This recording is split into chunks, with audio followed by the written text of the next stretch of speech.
ఎంతో మంది నాయకులు తెలుగుదేశంలో ఉండి దాన్ని ప్రతిపాటించిన 15 ఏళ్ళు పాపం చంద్రబాబు నాయుడు ఓడగొట్టింది. మీరు మాత్రం మంచి పదవి అనుభవించారు. ఎవరైనా పూర్తి గీసుకుంటాడు కంటే గీసుకుంటాడు. అనుభవం గీసుకున్నా లీడర్లు చూసినావా? చూడలేవారు. మరి ఆయనే పాపం కేటీఆర్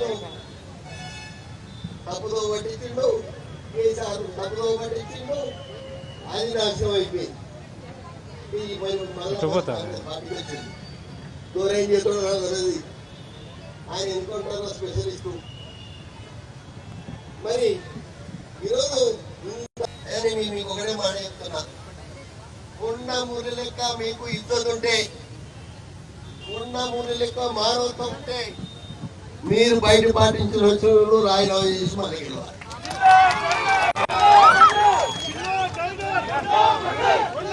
సురేఖ నిలబడుతుంది.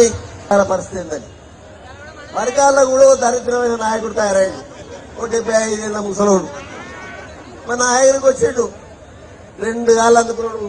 పాత మీద ఎక్కడే ఈ ఒక్కసారి నన్ను గెలిపి వచ్చేసారి నీకే వదిలిపెడతా అని చెప్పిండు.